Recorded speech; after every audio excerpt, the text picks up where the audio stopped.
My husband passed away when our kids were 1 and 4. It was a really tough time and my in-laws were amazing. They took care of me as much as they did the kids. His sisters made us meals and their husbands helped with the yard and housework. I once called my father-in-law to come get us from the grocery store because I had a breakdown when some lady was rude. He arrived with my mother-in-law so they could take care of the kids and get me and my car home. After I put myself back together about 8 months later, they were still there for me. They would help with the kids while I worked. When I went back to school, they supported us. After I graduated, the best job I could get was a fair distance away, but it was in a city where I have family. We talked and prayed about it, and they said they understood why I needed to plan for our future. The problem is that they always want to see the kids, which is great. They're wonderful people and the kids and I love them. However, I'm starting my career late in life. I cannot afford to take a week off work to take the kids a couple of states over, or to fly there for a weekend visit, and the kids are too young to travel by themselves. The kids and I spent Thanksgiving with my mom and dad and Christmas with my in-laws.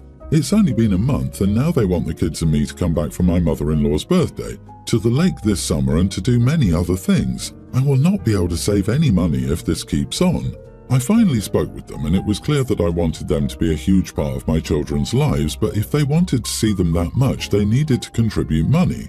For example, I said they could have the kids for 2 weeks this summer, but would have to either pick them up or drop them off. I would do the other, and that they could come to my city to visit instead of always expecting me to drive there. I sold my old house and purchased a home with an in-law suite so they could stay with us. They've never used it. I know they're close-knit and all live in the same city, but it's too big a commitment for me to be responsible for them seeing the kids. They were upset that I was being this way, and one of my sisters-in-law called me to tell me that her family was disappointed that I was being this way after all they did for us. I feel bad, but I'm just unable to do everything they want without them helping financially. Am I the idiot for demanding my in-laws to pay if they want to see my kids? Not the idiot. Your in-laws sound like they've been incredibly supportive and it's clear you appreciate everything they've done. However, there's a practical aspect to consider here. You're not just starting a new career, you're also a single parent balancing work, kids and life.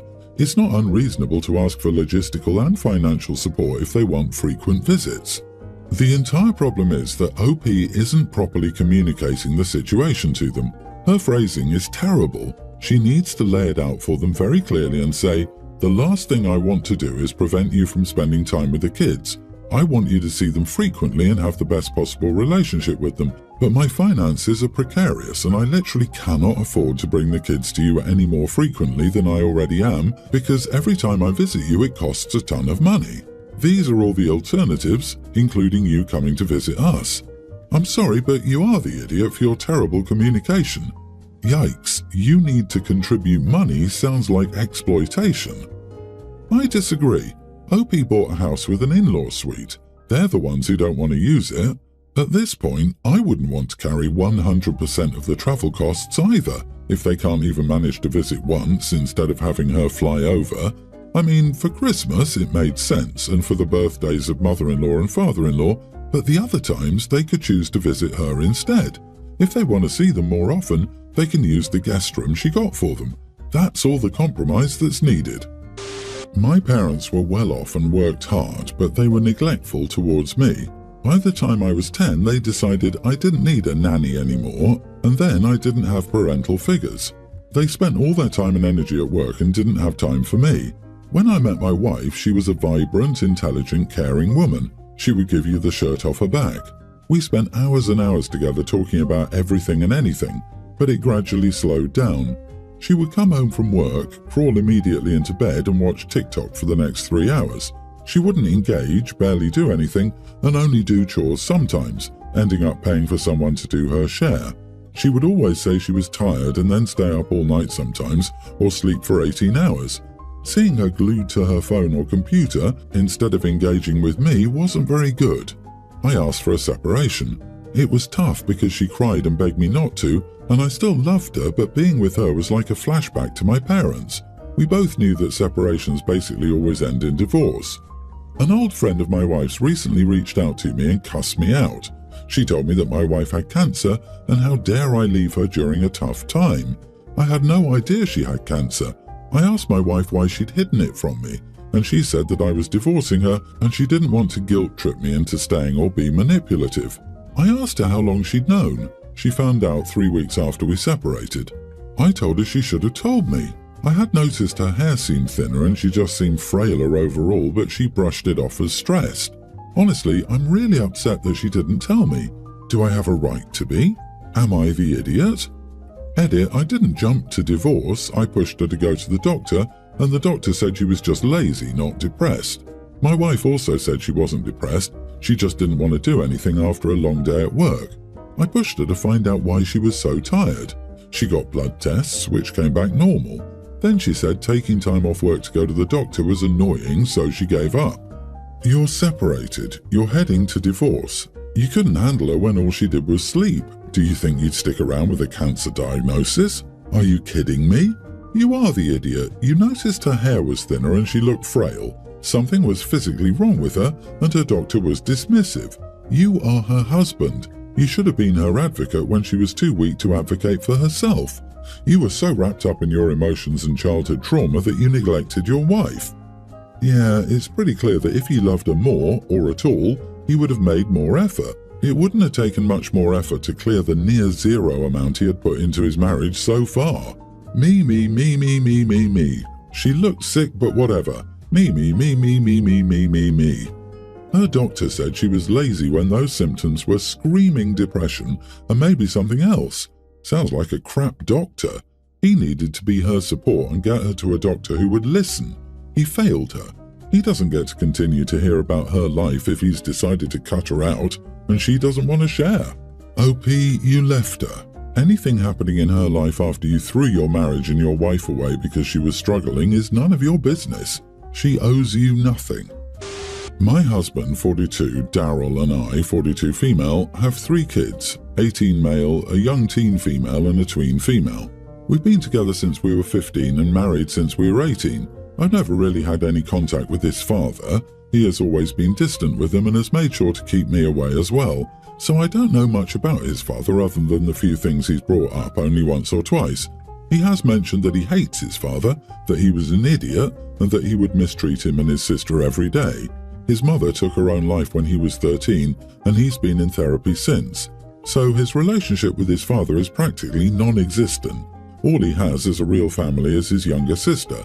My contact with his father had only been before we got married. Daryl has always tried to keep me as far away from him as possible. I've only interacted with him when I first met his family and when he graduated high school.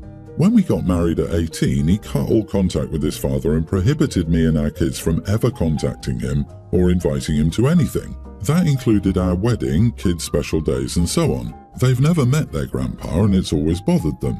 They've all met my sister-in-law, 40, and love her as family. They frequently ask for her and are very close. She's been to every main event and family gathering. I'm not very close to her, but I've maintained a good relationship. I asked her about her parents and how it was growing up, and she tried to evade the question and even started to get nervous. She refused to answer my question and changed the subject. Daryl never really told me much about it either, and has reacted the same way when our kids have asked him about his family. On Thanksgiving, we had a family dinner. My whole family attended. Of course, my sister-in-law attended. Everyone got wasted and had a good time. That was until my youngest asked if Grandpa would attend this year. My other kids jumped on the bandwagon and bombarded her with questions about why he was never here. She got overwhelmed and stormed out. My husband scolded them and went to make sure his sister was okay. When we got home, he told them never to bring him up again, to erase even the thought that Grandpa does not exist. This lit a fire under all of them because to them it seemed like a mystery, a hidden character who they were dying to meet. Since then, they've hounded me about it. Mom, I want to meet Grandpa. Mom, why isn't Grandpa around when yours is? Why don't you invite Grandpa over? All I could tell them was that Dad didn't get along with Grandpa and that Grandpa was mean to him. It didn't seem to shake their resolve to meet him.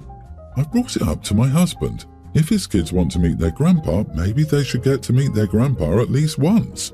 They deserve it. He didn't like the idea and told me never to bring up this subject again. He told me that they would never meet that man. He didn't care about how much our kids wanted to meet him. He again prohibited me from ever contacting his father, let alone letting his kids meet him. My kids continued to hound me and beg me to visit Grandpa. I felt bad for them and thought maybe they should meet him just once. They deserved at least one visit. I convinced myself that it was okay and eventually agreed to do it. I told them that this would be our little secret and not to tell their father. Their faces lit up, and throughout the week they would ask if I was taking them today or tomorrow. So I took them to see their grandpa this upcoming weekend.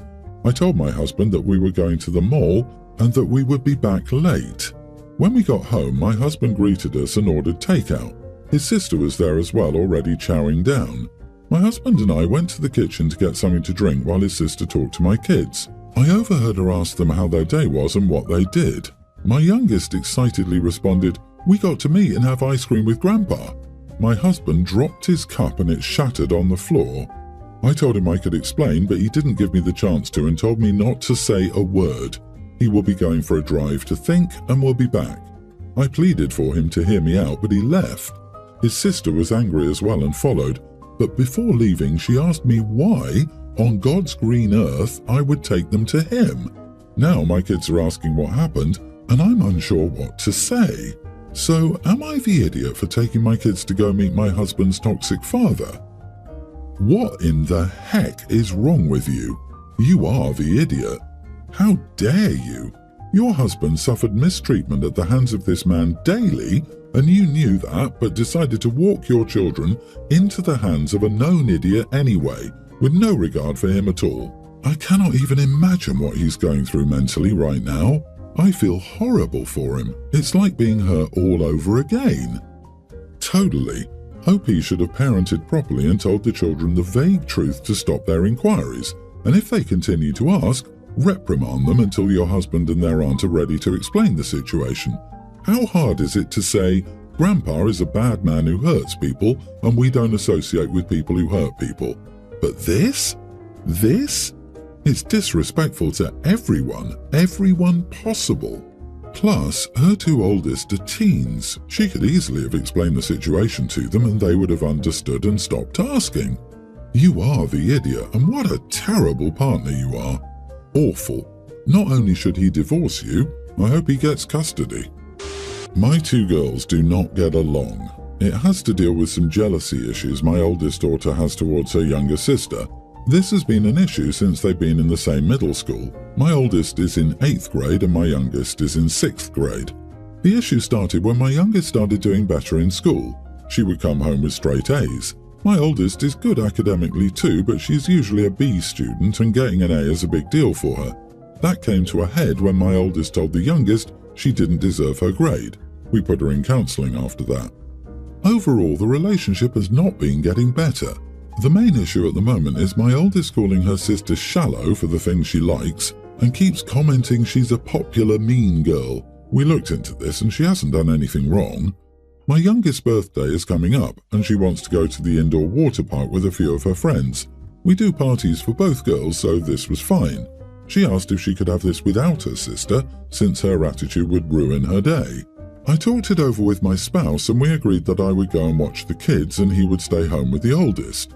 Everyone's happy, but my oldest thinks we're major jerks for not allowing her to go even after we explained why multiple times. So, am I the idiot for agreeing with my daughter that she shouldn't have to invite her sister to her birthday party since she's jealous? You are the idiot. I doubt this is over some grades. Normally kids don't act like this to their siblings unless their parents are favouring one child. As the scapegoat of my family, this screams favouritism for the younger child. Your older child can't tell you how they feel because you'll dismiss their feelings. Your oldest can't trust you. You did that. Agreed. This isn't about grades. It's about your eldest not being heard by the most important people, her parents. Get to the bottom of their conflict. Inaction only favours the abuser, not the victim. Go to a counselling session with your eldest, where she will feel safe to be completely honest with you while a mediator oversees. And get the report cards off the fridge. You're only encouraging competition. Are you serious? Lots of siblings act like this over perceived slights.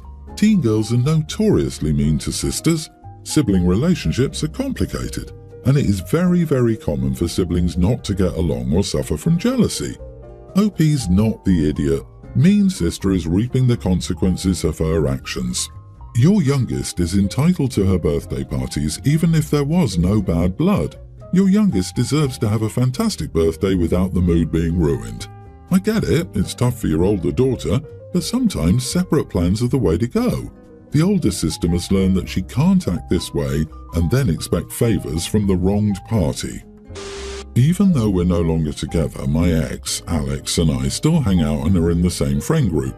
Alex is transgender, male to female. She came out to us after we'd broken up, but she likes to keep it on the down low with new people until she's comfortable with them. One of our friends had a party with all our friends a while back, and Alex and I were both there with our new significant others. During the party, we talked about living with our significant others. It was just about silly things and each other's quirks, all in good fun. One friend brought up how her girlfriend always steals his hoodies. I brought up how I also had to deal with my girlfriend borrowing my clothes all the time, and I never had that problem before since it was my first time living with a woman. Alex's girlfriend overheard and laughed and said, "Well, you mean besides Alex?" I maybe awkwardly laughed and said "Oh yeah, I guess that's true." I think maybe it made Alex's girlfriend suspicious since she continued and was like, "How did you forget?" Alex said you guys dated for years and were very serious. At that point, Alex made an excuse to leave. Things were awkward as they left since Alex's girlfriend knew something was up.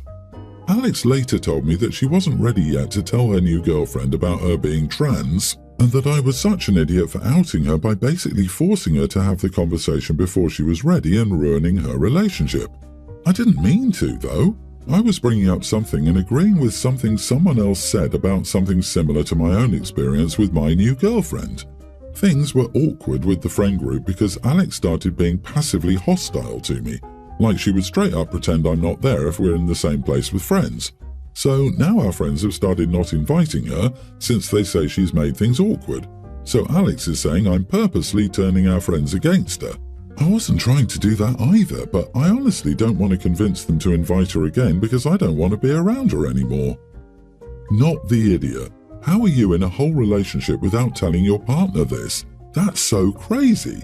You experienced dating Alex entirely as a man when dating. You can't and shouldn't be required to alter your memories retroactively. Advice? Don't be friends with exes. You didn't out her, someone else did. You didn't do anything wrong. You sure as heck didn't do anything on purpose. I believe she has no business dating anyone for a significant amount of time without being upfront with them about it. People have a right to make an informed decision about who they're dating. If you are at the point of calling her your girlfriend, she should know the truth going in. Oh dear Alex, you are your own worst enemy.